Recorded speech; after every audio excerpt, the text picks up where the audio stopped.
Hello, it's Alex and welcome to Hey Little Thrifter. Today I'm going to be talking about all of the books I read in July. I read a handful of horror novels and yeah, some were good, some unfortunately not so much. First up, I read Kill River by Cameron Roubique. I read this as part of the Bloody Beach Readalong, which is a summer horror read-along hosted by Rachel at the Shades of Orange, Stephanie at That's What She Read, Cami at Cami's Corner, Carla at Carla's Book Bits, and Jason at Jason's Weird Reads. So yeah, a great group of people, and I will leave all of their channels linked below. And Kill River is a summer slasher set in 1983 about a group of young teenagers who find themselves in a water park and there is a killer on the loose. So this definitely sounded like my cup of tea, and the read-along, yeah, sounded like the perfect opportunity to finally give it a read. But unfortunately, this one just did not work for me. I thought the pacing was really off. It was incredibly slow. It takes about half of the book for this group of teenagers to even get to the water park, and then a while longer for things, you know, slasher style to start happening. And I feel like in certain books and horror films, you just need to get to the action straight away. We don't really care about who the characters are. But sometimes it works to get to know these characters much better, spend a lot more time with them, so there's really an impact when they start getting picked off. But unfortunately, I didn't care about these characters. I think if you're going to spend over half of the book kind of getting to know them, they've got to be worth getting to know, and they just fell really flat for me. The main character, Cindy, definitely felt a bit more developed than the other three teenagers, so I appreciated there was a bit more to Cindy as a character, but the other three were pretty flat characters for me, and it's established pretty early on that they are, you know, troublemakers and that they have a bit of a history with the camp counsellors here.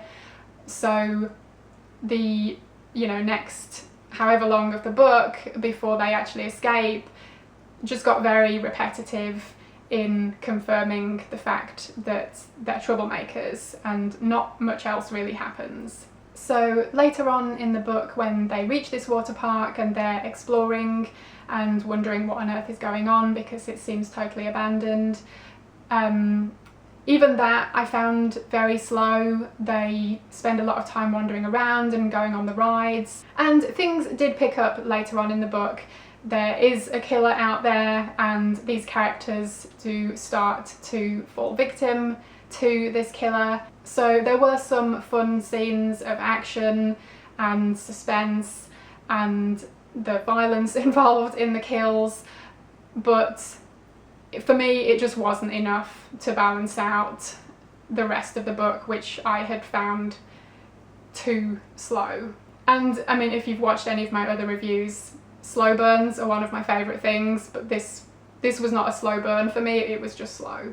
So yeah, sadly this one didn't work for me, and I didn't get involved with any of the chats for the Bloody Beach read-along because I just didn't want to be like a Debbie Downer on the whole thing. So yeah, that was a real shame because I was really looking forward to kind of joining in a bit more and having a chat about it, but I figured I would kind of lay low on it. But I'm glad I read it because it's one that, you know, I've seen so many people talk about and I really wanted to give it a go. Yeah, it's just a shame it wasn't my cup of tea. And I ended up giving it 2 stars out of 5. Next up, I read The Making of a Monster by Gail Peterson. This originally came out in 1993 and it's a vampire novel about a lady called Kate who moves to Los Angeles with her husband, and she, unbeknownst to her, meets a vampire. She is turned into one and she has to navigate this new world, and this was a good read. I ended up giving it 3 stars overall. I think some bits kind of meandered a bit and some bits really stood out as really well written, so it was a little bit of a mixed experience. Overall a good one. And I did a separate review video of this for my Nightmare Queens series, so I will leave a link to that below if you want to go check it out. But yeah, this was fun. She's in Los Angeles and she joins a rock band, so there were definitely some fun elements to it. But my favourite parts were actually getting into Kate's head once she has been turned into a vampire, and the psychological and existential and emotional things that she has to go through in accepting that and adapting. So yeah, those were my favourite parts of the book. I thought they were really interesting, and yeah, the rest of the story was pretty good too, so I gave this one 3 stars. Next up, I stuck with the vampire theme and I read Goodnight Kiss by R.L. Stine. This is a YA horror from the 90s. This is part of the Fear Street Super Chillers, and it's my first ever Fear Street, believe it or not. The Fear Street series, yeah, completely passed me by as a teen.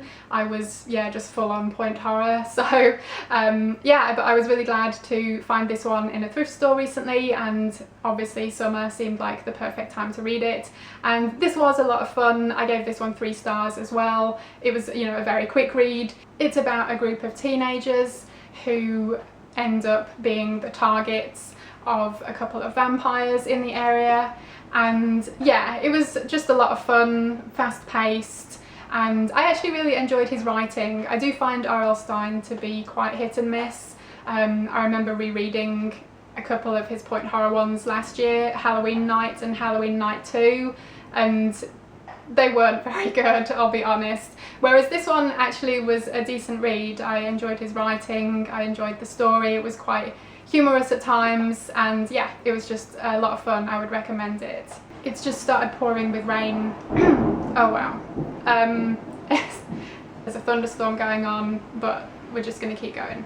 Next up, I read I Call Upon Thee by Anya Ahlborn. This was another book, part of the Bloody Beach Readalong, and I've only read one other Anya Ahlborn so far, Brother, which I really enjoyed, so I was looking forward to, yeah, reading another of hers. This one is a novella, and I listened to the audio version, and this is a somewhat supernatural tale and involves a Ouija board, and it's also quite family focused. A lot of the story is about this family and kind of deaths that have occurred within this family, and it's told in like a present day, but looking back on things that have happened in the past and then how they have kind of brought the characters to where they are now. And I just found the relaying of information throughout the story, it felt like we were getting, you know, tiny little snippets given to us,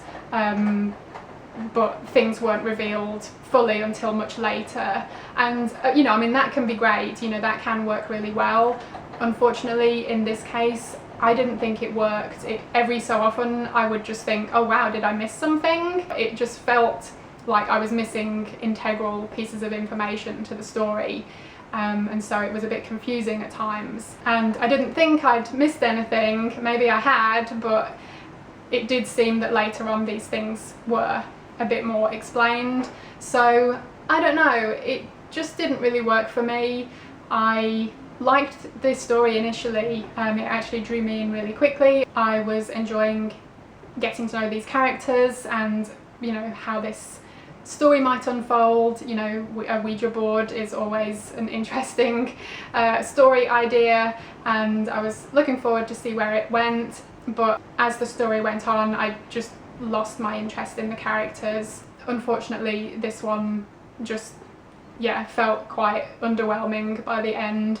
So I gave this one 2 stars as well, and yeah, I was just really sad because, you know, I was looking forward to joining in the Bloody Beach Readalong, and obviously this is, you know, just my opinion, man, so it's nothing against, you know, their choices. They were great choices. I know lots of people have really enjoyed these books, so yeah, take my reviews with a grain of salt, but sadly they didn't work for me. Next up, I read what was my favourite book of the month, and that is Pin by Andrew Neiderman. This was originally published in 1981, and this is one that I had seen the film adaptation of several years ago, and yeah, I remember some of the visuals and like the general story, but I really couldn't remember exactly what happened. So I was looking forward to reading the book, and I definitely want to rewatch the film now that I've read it. This is about a family. The father is a doctor and very obsessed with his work. The mother is a clean freak and spends time obsessing over the cleanliness of the house. And the son and daughter, Leon and Ursula, have been brought up in, you know, maybe a different way to other children. The doctor has a full-size anatomical model for his work, and the kids call it Pin, short for Pinocchio. And the doctor sometimes talks through Pin when he is either with the kids or sometimes with patients, and it's kind of, I guess, a way for him to relay information through someone other than himself. And the story is told over different time periods, some of it in the present day and some looking back on Leon and Ursula's childhood. It's told from Leon's perspective, and over the years he has formed a real bond with Pin, and both he and Ursula would talk to him over the years, and he was like a part of their family, and they would confide in him, and Pin helped teach them about the birds and the bees, and Leon and Ursula became quite close. So we have, you know, a kind of classic 80s horror trope of incest going on, and it's hard to say too much more about the plot without giving too much away, so I'll leave it at that. But I really enjoyed this one. I really liked his writing. There was one scene in particular which, again, I can't really hint at because it would spoil things, but it was really disturbing, and yeah, has definitely stayed with me since reading it. And there are quite a few things in here that are quite unnerving, so I really enjoyed all of those aspects. So yeah, maybe that's a bit too vague a review, I'm not sure, but hopefully you know, that's enough to pique your interest. And yeah, I really enjoyed this one. I gave it 4 stars. And last up, I thought I'd pick up a point horror book, and I chose Freeze Tag by Caroline B. Cooney. It is swelteringly hot here at the moment, so this was, I guess, an ironic choice. But yeah, definitely one of my favourite covers. I've always loved this one. I think it's fantastic. This is about a group of kids, Megan, who lives in one house, and her next door neighbours who have 3 children. She's friends with the daughter, Tuesday, and then there are 2 sons called West and Brown. So yeah, some good names going on here.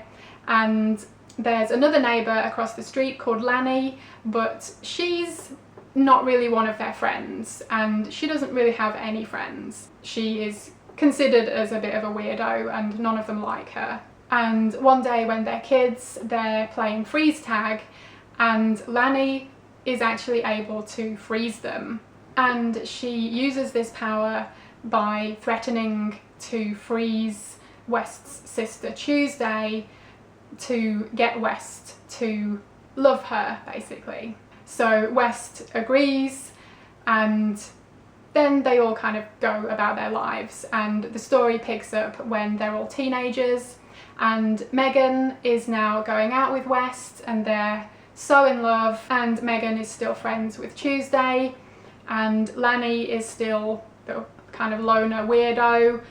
And one day Lanny pipes up and she wants to cash in on the promise that West made, and she wants to be West's girlfriend, so Megan has to get out of the picture. And of course Lanny threatens Megan and Tuesday again in order to make West do what she wants him to do. And this was a good read. I really like her writing. It's really quite unique, and it has a kind of indescribable quality to it, kind of ethereal in a certain way, but that's not quite the word I'm looking for.